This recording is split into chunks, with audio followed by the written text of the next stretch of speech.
We are looking at how to pronounce this word, as well as how to say more interesting and often confusing cooking terms, especially those names of delicious French dishes. So make sure to stay tuned for those. How do you say it then? For reference, in French it is said as macaron, macaron. In English, those are sometimes called macaron, but it'd be way more correct and similar to the French pronunciation, saying it as macaron, macaron, from French macaron.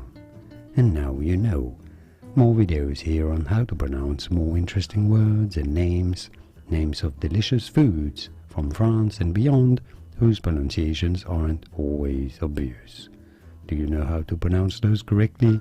You will, after watching those. Thanks for watching.